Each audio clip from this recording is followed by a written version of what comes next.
Buddy, it's Craig. Welcome to Cutting the Crap with Shap. I'm so excited to be here with my friend Mr. Toops. We are going to have a great time. Mr. Toops is the Jedi of Believe. He is going to be an awesome guest, longtime educator, and somebody who is always sharing the best sort of positive information about how to make a difference in students' lives. I'm really happy to have him on here. Jerry, what does the Jedi of Believe mean? If you go to my website, watch the video. I'm really highly involved with the kids' Friday Night Lights. And in 2011, a kid gifted me with a red belief sign, which is right here in my office. And I take this belief sign and get selfies with the kids. Some of these you can see in the background here in my office.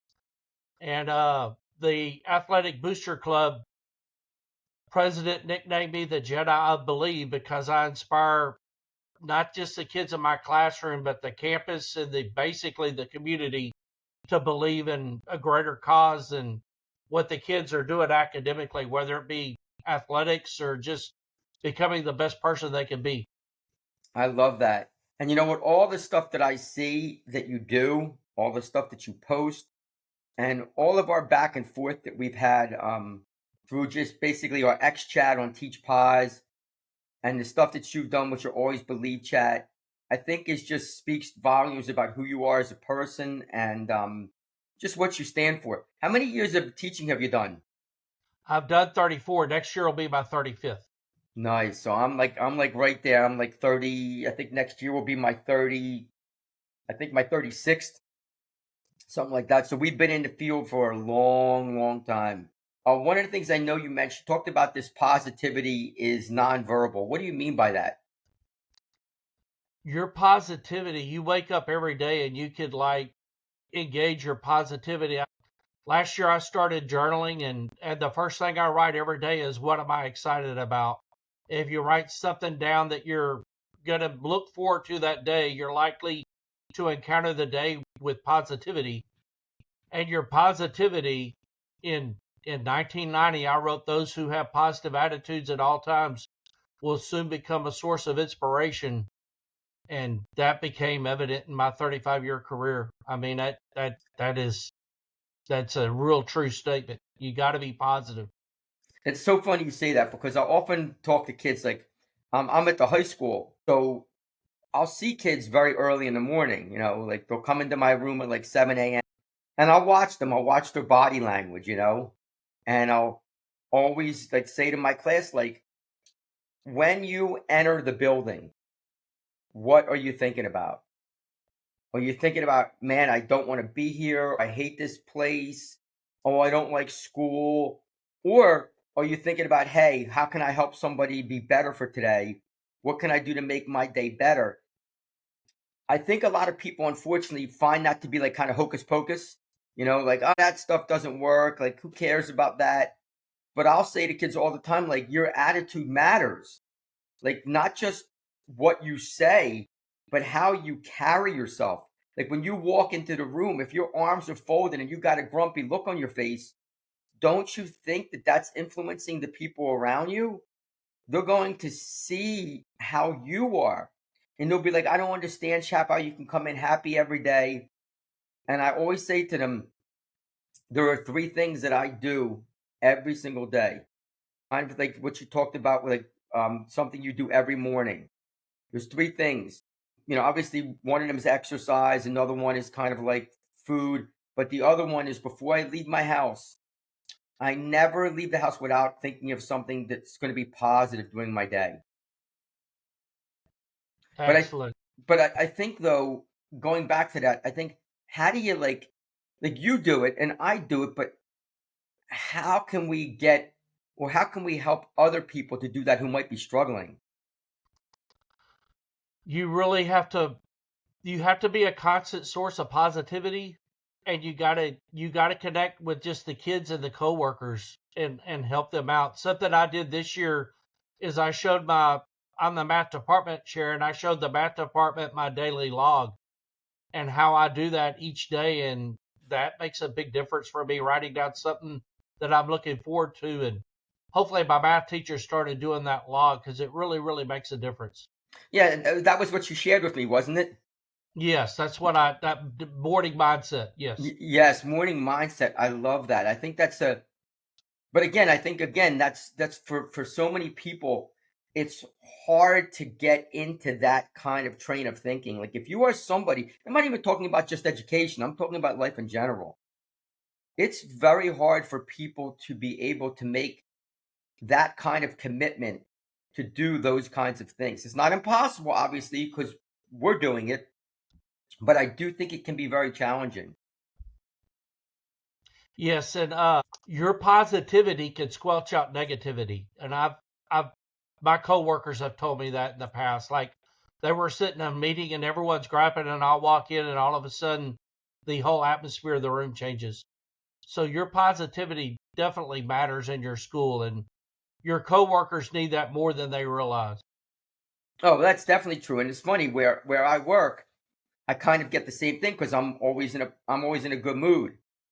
But I do think that it can be hard for people because people that and I don't know if you agree with this or not, but people that are cynics, like if you have cynicism and then you're around somebody who's positive, I do think sometimes it can help them, but not always. Sometimes they'll be like, "Oh man, look at this guy. What's he doing? I don't." Right.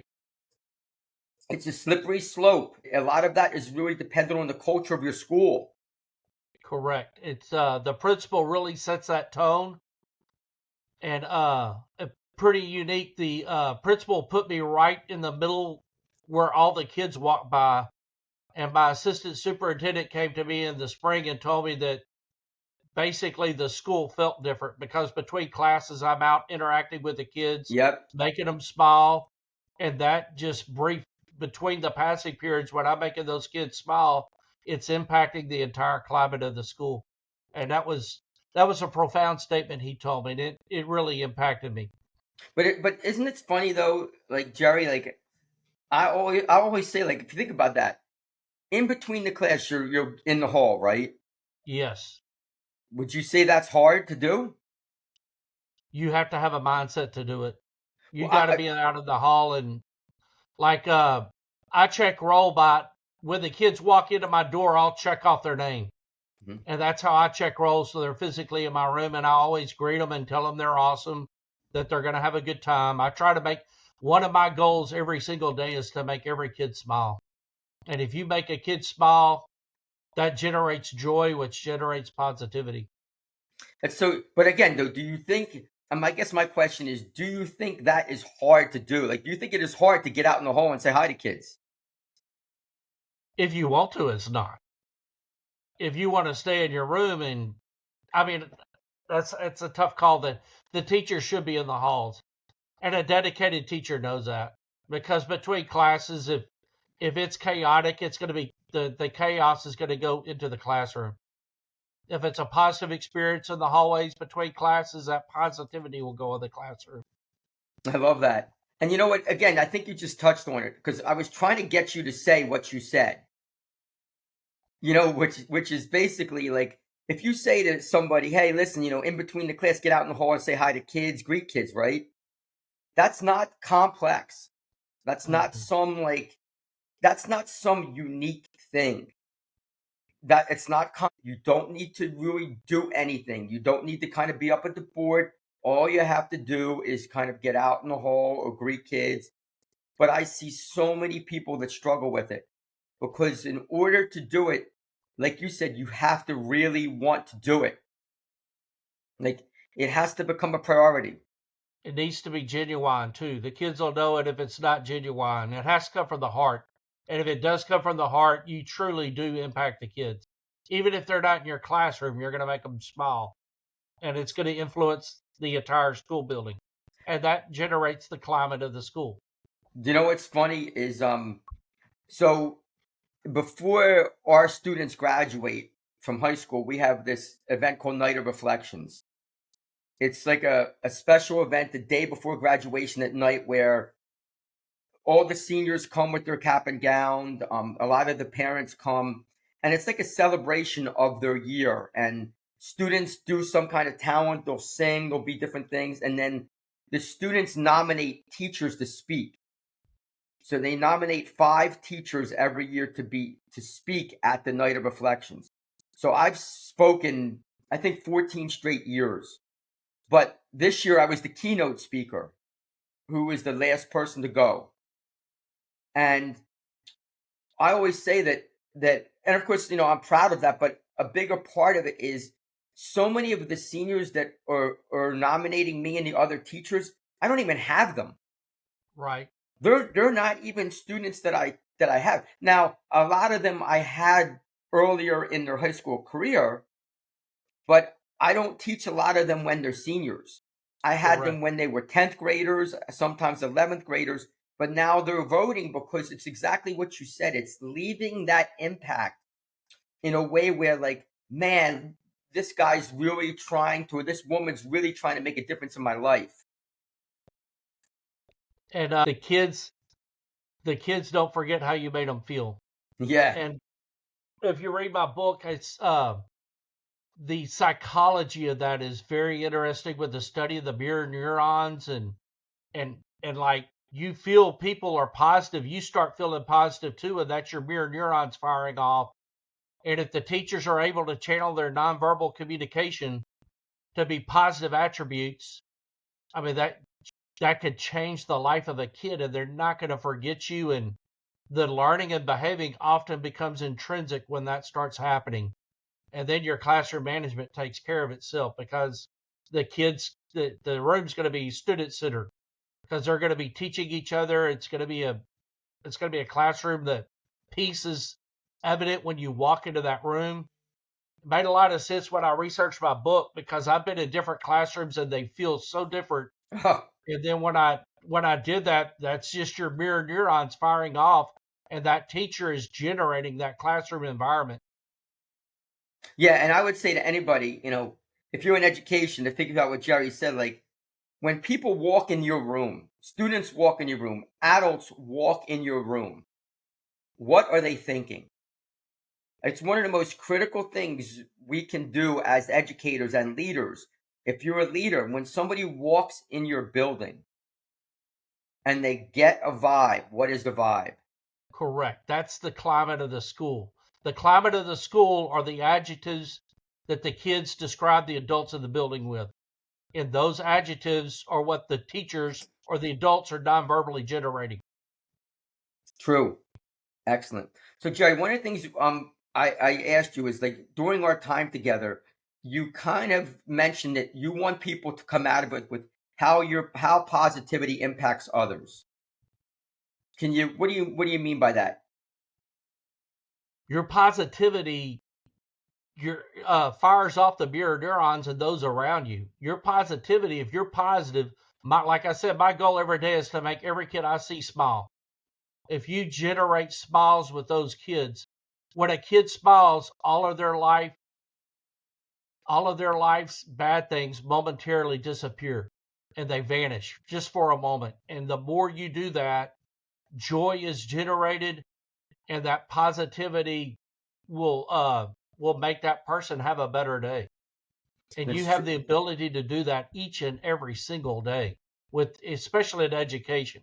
You can make a positive impact on a kid, and you never know, that might be the memory that they remember you by. I I love that part, and that's true because we never really realize the impact we're making. Like a lot of times, it can be a small thing, and sometimes it goes unnoticed. Sometimes we don't even hear about it until later on, and that's throughout like different parts of life. Like I'll have kids come up to me that I taught years ago. I mean, like that I've taught 20 years ago, 30 years ago. And they'll say things to me like, "Hey, Chap, I remember having you. Thank you so much." And that's just kind of like that positivity, and that, I think, again, it comes down to that authenticity. Like, do you really want to be here? And that's kind of like my next question is, what would you say to, so somebody's in college and they're thinking about getting into education? What would you say to that person who's thinking about it? If you're able to generate happy memories with the kids, your career is going to generate joy. And the more you do that, that joy becomes worth more than a paycheck. Looking back on my career, that's the way I look at it. I could be per hour, I could be making a lot more doing something else, but the ability to have the impact we have with the kids we do far exceeds that. And I've taught with social media, you can follow your former students now, and it's amazing what that always believe theme has done to with my former students, and how it's changed lives and how they're impacting their community now. And it's neat to think that you're probably a part of that. It's a legacy forming career, and it's far more worthy if you think of that than a paycheck. So that kind of goes back to the next thing we were talking about before we hopped on is, so the person enters, let's say they become an educator and they get involved in the field. I think about my first couple years teaching, what they were like, how challenging they were, how I myself at 22 and 23 was so ill prepared to become a really successful educator. So And we did not have all these how-to books back in 1990. I mean, you walk into a classroom now, especially with Dave Burgess and Sarah Thomas, the platform they've created for yeah, teachers to publish books on how yes, to be successful, that didn't exist when we started. We were thrown in the classroom, and you are not taught how to, most teachers are not taught how to non-verbally generate the feelings that impact the kids. And that's the biggest thing we do, is create that climate in that classroom and teach. And with the positivity also, the teachers aren't taught that. Well, I mean, if I think about what I was taught in college, and then when I walked out of college to become an educator, I was I was so Thrown not into the fire. right, so not ready for like just how to stay calm and how to not let the little things get to you. Right. Because I see that so often in education now, like just those little things that get the teachers and it ruins their day and it ends up ruining the kids' day too.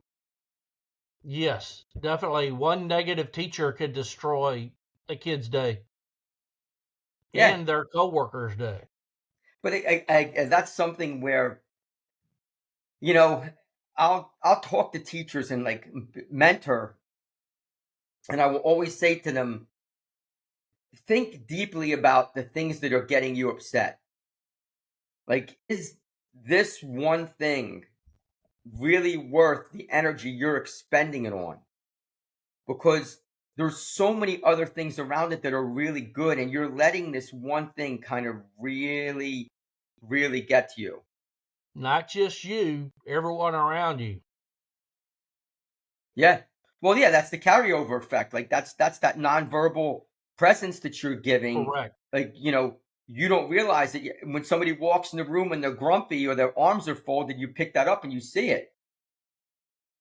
Correct. And your positivity the same as your negativity. It both of them go each way. Every day you have a chance to either make a positive memory or a negative memory with a kid. And they're going to remember that. And a negative memory will wipe out dozens of happy memories. Here's the have you ever heard the 9-10 rule? Mm-mm. If you think about this, now this is probably not going to apply to you because you're just not that kind of person, but it does apply to many people. So you're going through your month, right? Monday comes and your day's decent, and Tuesday it's decent, and the rest of that week it's decent. It's nothing like, there's nothing spectacular going on. It's just a typical school day. The next week comes, and Monday, Tuesday, Wednesday, Thursday, everything's going fine. So you've had these 9 days where everything's been okay. And then Friday comes and something happens. Something happens in your class or the school that just kind of gets you going. And somebody says to you, you go home and you see your friend or your spouse and they say, how was your day? Right? But you never talk about the 9 days before it. Right. On It's the that nine one days, negative. right, on the 9 days before, you come home and they say, "Oh, how was your day?" "Oh, my day was fine," right? My day was fine. On the one day that's off, you go off on this long tangent.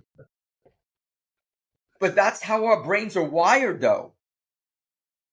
Our brains are wired from our ancestry for survival. And that one day or that one moment, it's like when somebody cuts you off in traffic, right?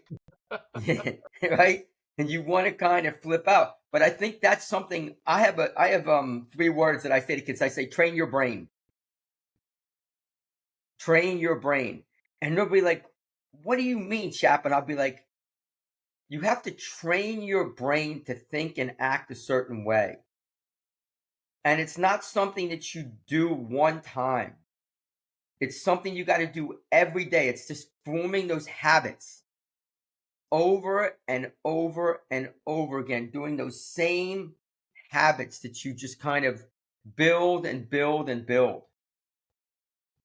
Something my kids tell me usually in the spring, almost every single year, is like, "Mr. Toops, do you ever have a bad day?" Because pro- I maintain my classroom discipline basically with positivity, and it's an onslaught of positivity from day one. Mhm. And they want to come. They want to. Your kids do they have to be in your classroom, or do they want to be in your classroom? Yeah, That's a big question to start off when you start teaching. You want to make your classroom a place they want to be, not to where they have to be. Because if they want to be in your classroom, the behavior's going to take care of itself, and they're probably going to learn. And you're going to probably initiate growth mindset with them. it's interesting too. You mentioned 2 things that I'm going to kind of touch on too. So you talked about classroom management and discipline, right? Yes, So both of those words, I don't think I ever use in my ever use, because first of all, I'm not managing kids. So whenever somebody talks about classroom management, I always push back and say, "What do you mean? I'm not a manager. I'm a teacher. My job is not to be a classroom manager. My job is to be a classroom teacher, and my job is not to discipline kids. My job is to support kids." And a lot of times in education, what ends up happening, it gets skewed because we've heard these terms, classroom manager, discipline in the classroom. Those things to me are so not necessarily the classroom manager piece. It's more like semantics, even though you're not a classroom manager, you're a teacher. You're not trying to manage your class, right. you're trying to support your class. It's different in junior high. You really have to be teaching the social skills for the kids to go classroom to classroom. Yes, The rules are kind of necessary for that. When they get into high school, though, the behavior's there. It's just a matter if they want to do it or not. mhm, So, I excel at teaching 8th and 9th graders, and they know how to behave. It's just a matter of will they do it or not. If you teach 6th and 7th graders, the behavior has to be there between classes. They've never done that in elementary. You got to teach them how to go to class. Each teacher's different. But if your managing skills are out of a fear of them breaking a rule, there's going to be a consequence. It's going to be a lot different than they're behaving out of the love they have for you oh and your yeah, positivity. It's totally, and as a principal, you can definitely feel that when you go in a classroom. definitely. I 100% agree. I agree with that. I think, again, though, my point is that the things that you're doing in school, right, for kids, going in the hallway, being a positive force, using nonverbal communication, I would push back and say they're not managing. That's who you are as a person. Correct. You are doing certain things every day. You're not trying to manage kids. You're just being your true authentic self. And by being your true authentic self, you are allowing students and staff to see the best thing about doing those habits. So by going out in the hall and greeting kids and saying you're awesome, by saying the kid's name, by teaching them skills that are necessarily as they get older. In my opinion, that has nothing to do with managing. That has to do with being an effective person and educator. Right. Managing, The I'm sorry, go kids on. the kids will behave intrinsically if you do that. They just naturally will behave. And I say this to teachers a lot. They'll watch me. I'll hold the door for people all the time. And when kids go through, if they do not say thank you to me, I stop them. Teachers will watch me do it. I'll stop them. I'll be like, "Excuse me, really, guys, girls?" You, and they'll be like, "I'm sorry, thank you." And I'm like, "You don't need to say sorry. Just say thank you." Because, and people will look at me and I'm like, we can't assume that students know what to do. Correct. We can't, Especially with the collapse of the family unit. I mean, we're doing a lot more social skills at school now. right. And again, like whether you like doing it or don't like doing it is irrelevant. Correct. That It's part of the job. exactly. When people say, well, the parents gotta do this, and I always say to them, like, what do you mean the parents gotta do it? Yes, in a perfect world, I have two kids. Correct. I have two kids. My kids that are older now, they would always say thank you and be respectful because that's the things that they've been taught as they grew up. But when somebody isn't taught them, then it becomes our job to teach them because Correct. it's not a matter of whether you want to do it, it's something you should do. If I say to that student, hey, I'm holding the door, I am now teaching that student something that they didn't know. Correct. And if you do it enough times, it becomes ingrained in who they are as a person. Correct. Which is a big hitch of education. Because if you're a source of positivity and you're changing their behavior that way, they're probably never going to forget who you are Mhm. and how you made them feel. Yeah. And one of the questions I have for you is when you think about your long career, right? Okay. If you could give me, and again, I'm putting you on the spot here, so I don't know if you'd be able to do it this quickly. But if I said to you, can you tell me 5 keys to being successful over the long term? What would you say they are? And if you can't do 5, maybe 3 or whatever you think you can do. Number one is be positive every day. I mean, your positivity makes a big difference, and it's a key source of the inspiration. And I guess as I age, I'm getting worse at this, but every time you say a student's name, you make their you just you acknowledge their being there. And you got to know the kids' names, you got to know who they are. So like be positive, get to know the kids. You need to somehow, some way, you need to love those kids. If you don't love the kids, nothing else matters. They're not going to put out for you. Make the kids smile every day. That's a huge way to generate love with the kids. If you're making those kids smile every day, you're gonna they're gonna want to be around you. If you make them smile each day, that to me is one of the keys of my being successful. If you're teaching an academic subject, you better know those your learning objectives in and out. And it really helps to teach the grade level before and the grade level after. I know where my kids have come, where they're coming from, and I've taught the classes after. So that makes a huge difference in how you teach. And like you, obviously, as you start off teaching, you don't know this. I mean, you don't know the learning objectives. You don't know where they're going, where they've been to. So it's essential that you know those your learning objectives and learn.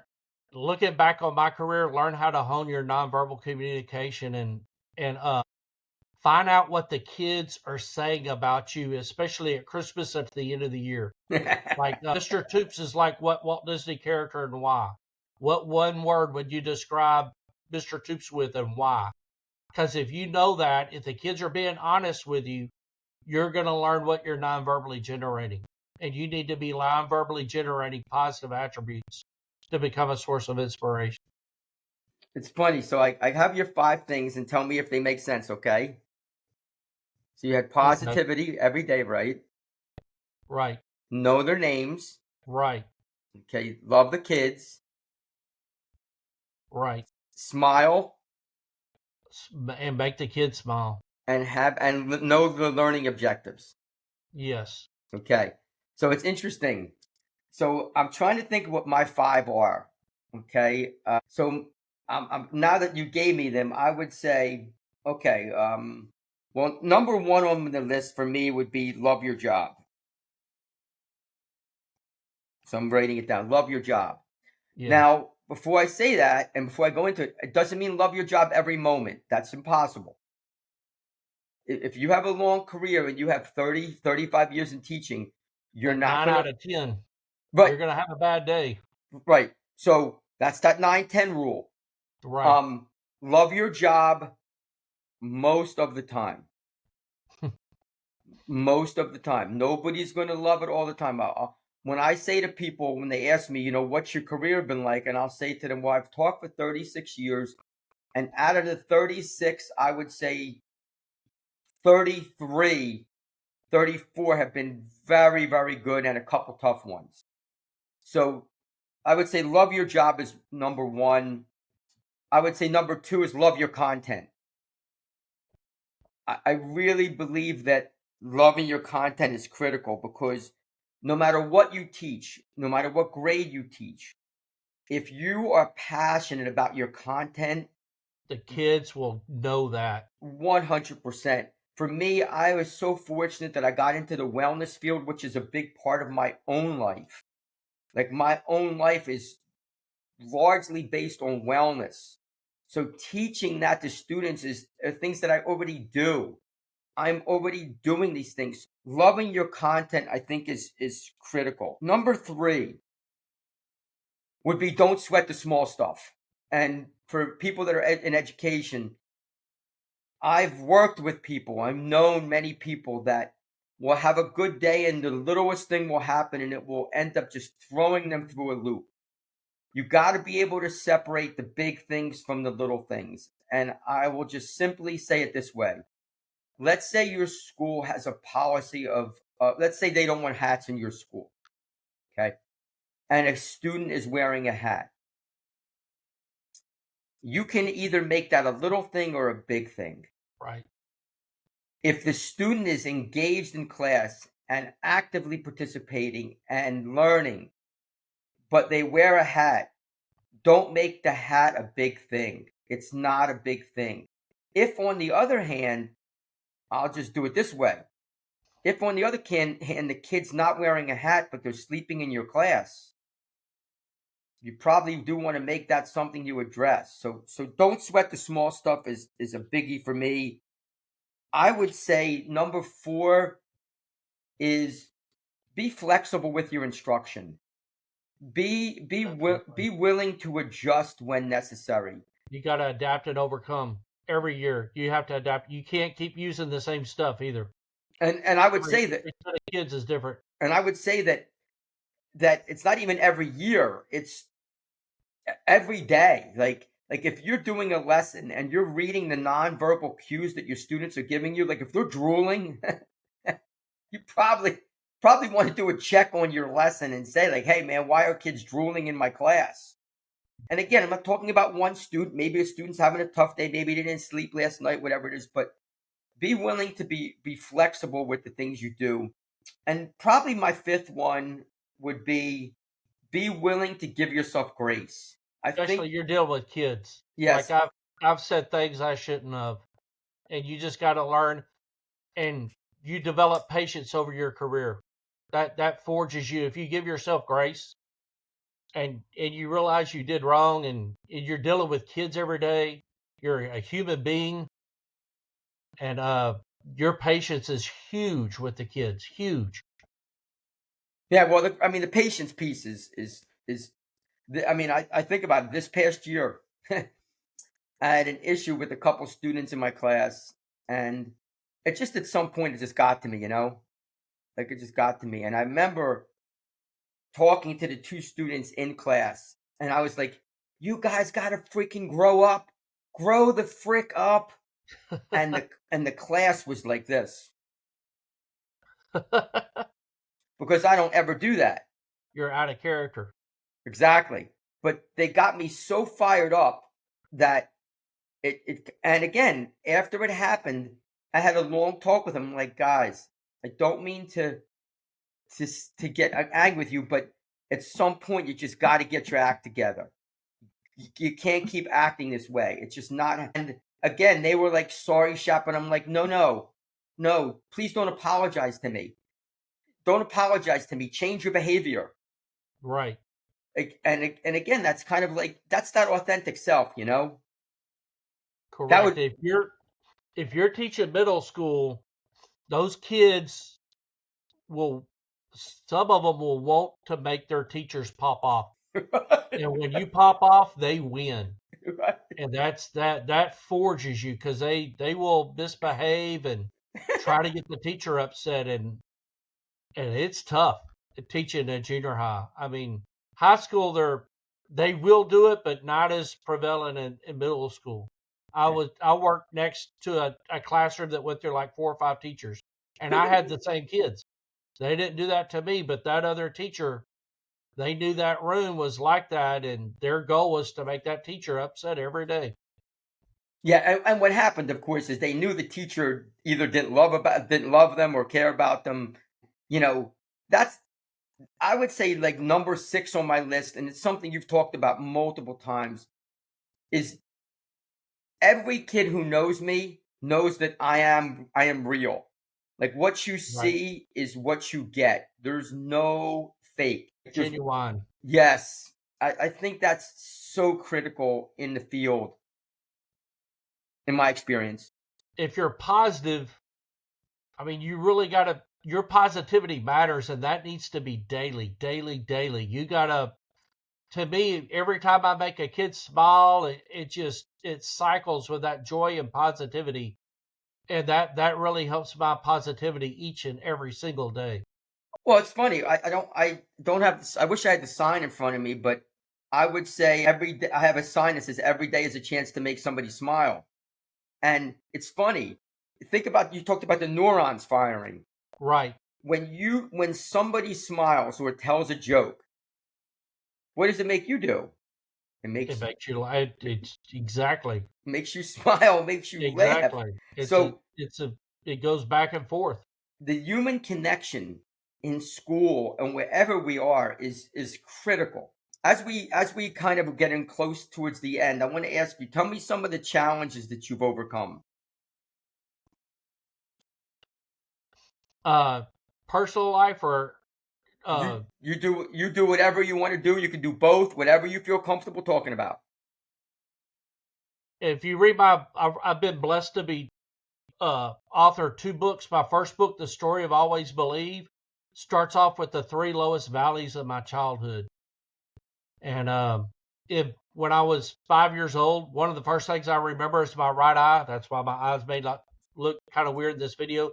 I had a stick thrown in my right eye, so just a childhood accident. In 5th and 6th grade, I was bullied every day verbally. I was the guy. It's weird. I worked at a summer camp for 19 summers. If you throw a bunch of 9, 10, 11-year-old boys together, I don't know the testosterone or something. They just find one kid and pick on them.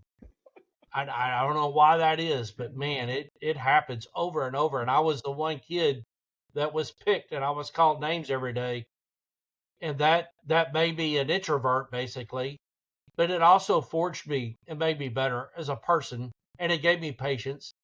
And then the summer before my 9th grade, I was in the house with my sister and my best friend.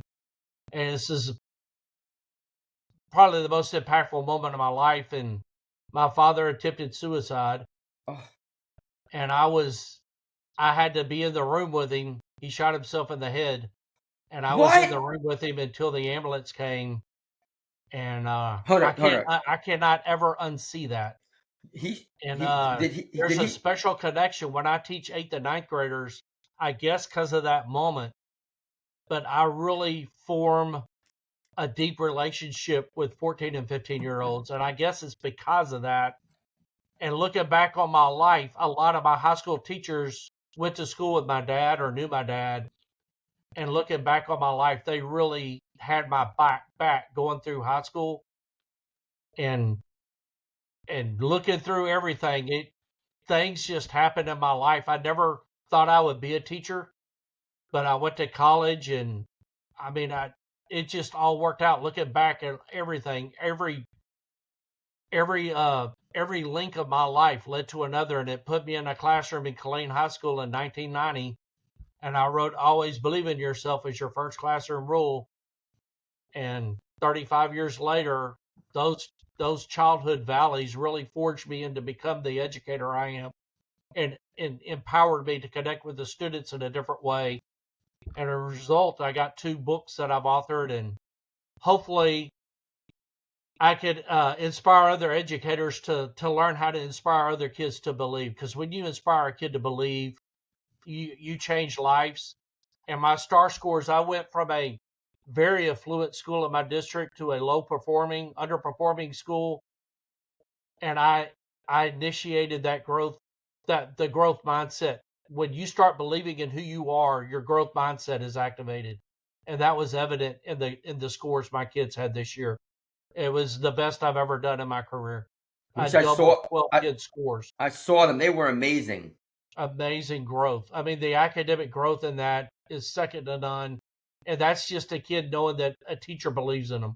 When you believe, students are likely to believe in themselves when an adult believes in them more than they do. And you got to believe in each and every kid more than they do, and you will change lives. Hmm. So let me ask you a question. When you talked about your childhood, were you there when your dad tried to commit suicide? Yeah, I was in the house with my sister and my best friend. And if you read the story of Always Believe, I think the second chapter talks about that. It's the first short story I ever wrote, and I thought it was a book that dropped. And then my sister ran in my room and asked me to go to see my dad, and it's graphic, so you need to read the story. But I don't want to get into it in this video. But I can't ever unsee that or unhear it, or ever, it's just there. Wow. And somehow that experience, a lot of people, it would have led their life to a bad place, but somehow the community rallied around me, and especially my teachers and my counselors and my principals. They went to school with my dad, and they really helped guide me and made me into who I am. How old were you when that happened? I was going into ninth grade, so I guess I was 14. Wow. Hmm. Sorry about that. And that's the day I really became an adult too. I mean, that's probably the day my childhood ended right there. Wow. You need to Powerful. read the story of Always Believe. That second chapter talks about that. It's a pretty impactful story. And No like I doubt. said, the story of Always Believe, I just wrote a whole bunch of short stories about my life, and I read those to the kids on Read Across America Day. And eventually my kids say, "Mr. Toops, you need to put these together in a book." And so that's basically, it's an autobiography of how I became a teacher, and it didn't really get into how I inspire others. And then Sarah Thomas, contracted me out with EduMatch, and I wrote my second book, which is it's one of a kind manual on how teachers can become sources of inspiration. Yes. Excellent book, by the way. Excellent book. I'll tell you Yeah, what, that story is really powerful. I mean, that's I didn't realize that, and I'm sorry about that. I'm sorry you had to go through that. That had to be yeah, it difficult. makes you who you are. I mean, those valleys, and the kids need to hear that. And it's unfortunate because I used to read that story to my kids before COVID, in the last 2 weeks of school, to let them know, and that just blew their mind that I went through that, and I became the person I am because someone else went through something worse than me. You can always find someone Yep. else that has it worse off than you. And valleys are part of life. You're going to go through valleys of grief, and the way you overcome that determines who you become. Yeah. I mean, I've lost both my parents. Both my parents are deceased. But again, though, that's something you're talking about. that's intrinsic to who we are as people. Like how you deal with conflict and grief and adversity. Those are incredibly critical things. And when people talk about teaching, one of the things that if somebody said to me, what is being a truly effective and excellent teacher? If somebody says to me it's teaching this objective or content, I would immediately push back on them and say, yes, those things are important, but it is so much beyond just that. It is helping students to navigate the world. And if I could design the ultimate school, Mark Twain said the two greatest days of your life are the day you're born and the day you find out why. And like as a teacher, if you're part of a kid finding their talents, every individual is blessed with unique talents, which is going to impact the world. And it for me, it may not be math, but if I could inspire that kid to believe in who they are, and as a result of that, they find their talents, and then they get a career that uses those talents and they impact the world. That's why we teach. It's not about the content. It's about inspiring that kid to believe, helping them find their talents, and then sending a self-reliant individual into society, which will make the world a better place. I think that's the goal of education.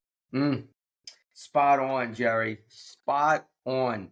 Tell me a few things. I mean, you already touched on a little bit, but tell me a few things, and they can be personal or professional. I love how you did the challenges.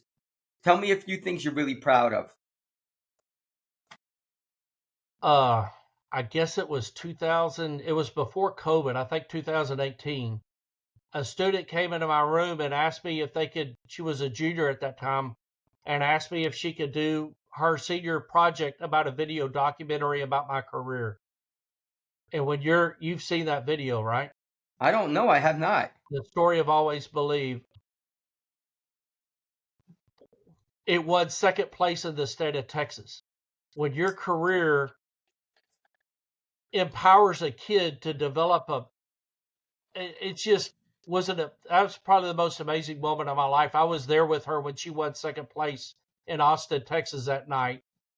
And just impacting a kid like that you never taught, and having your life story empower her to win such a prestigious award like that. She's in journalism now. She's at the University of Oklahoma, and one day she's going to be she'll be on TV somewhere, and that was a huge moment in my life. Another moment, if you research, just Google search Champ Allison. He did not pass his ninth grade algebra class, and the rule always believe never left him. And if you research Champ Allison, I think he ran the 10th fastest his senior year. He won the 400-meter dash in the state of Texas, and I was there with him, and I got a belief selfie with him. And he came to my classroom. He's run the 10th fastest 400-meter dash in history, and he came to my classroom, and he has believe tattooed on his forearm. Wow. And when I saw that was for a kid who was on the verge of dropping out, and now I forgot the college he runs for. I think the University of Alabama. I don't want to say the wrong college, but I mean he could be in the Olympics this year. And Wow. you don't never ever ever ever give up on a kid, because you have no idea what that kid's going to do. And I live by Houston, and our house was we hosted a lot of Chinese teachers at a student exchange, so we had to go to NASA a lot. And the Mars landing site is the operation station for that. The command center is going to be in Houston in the NASA. And when we were there in like 2018, before COVID, the kids that are going to Mars right now are probably in junior high school. Yeah. You could have a kid in your classroom that's going to go to Mars, and that you don't know. There's going to be probably 5 to 10 people on that flight, and you could have a kid, and you never know that. You never know what the kids are going to do. You never know if one of your poorest behaving student, Champ Allison wasn't he was in with the wrong group of kids, he turned his life around, and now he's on the verge of becoming. He might be in the Olympics this year, and to have a believe tattooed on his arm, that was mind blowing. Hmm. That's some great stuff, Jerry. And I love you have your Believe shirt on. Can people see it? And I was wearing this under my polo, but I do have Pentagon T. That's another thing. I made a class logo, the Pentagon T. You can see it on Twitter and all. And the kids draw those Pentagon T's on everything. And I have 30 plus polos with that Pentagon T on it. It says a hashtag always believe. And that's just when kids remember that about you. I mean, you do change lives for the better when you inspire a kid to believe. I think that's one of the greatest things a teacher can do is to inspire that kid to believe, because it leads to so much other stuff. So true. Let me ask you, Jerry, do you have a couple closing messages you want to give people? And then we'll kind of wrap up, talk about a few things.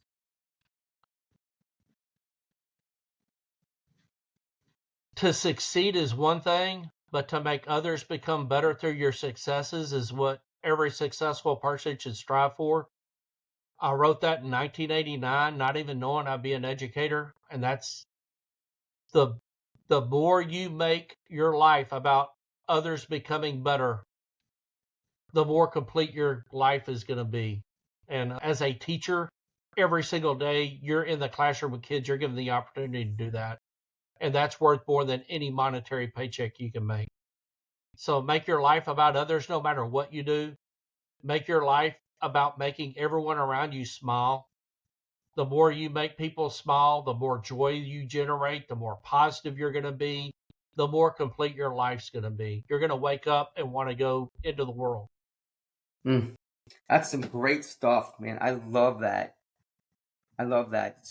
That closing message is really powerful too, because you're making it about other people, which I think is critical. Right. Your life is all about other people.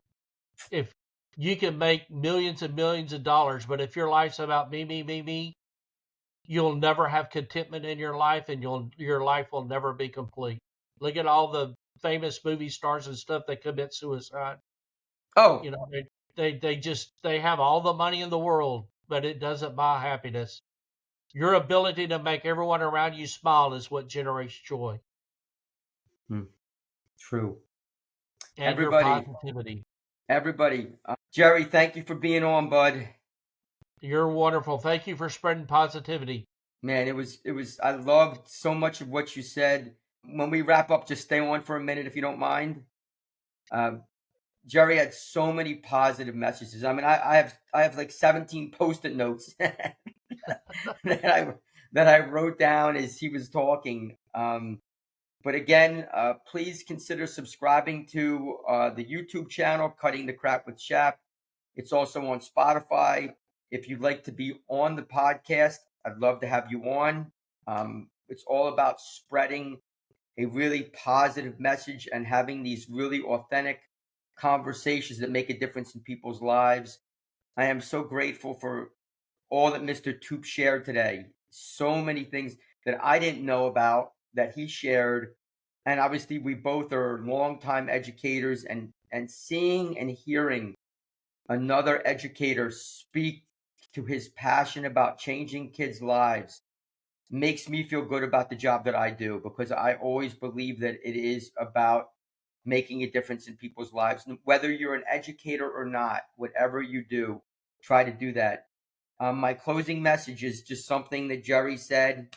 He said it about 17 times, and it's very simple. Thank you, everybody, for being here. Thank you, Jerry, for being an amazing guest. Closing message. Go on. I closed off the year we had COVID. We had to do the virtual lessons. I ended all my videos like this, and I would like to end this, with this. And I never saw these kids, but they remember this about me. You are amazing. You are created to do wonderful things, and you are awesome. That's it, everybody. Thank you again. Appreciate you. Have a great day. Thank you. Have a wonderful day.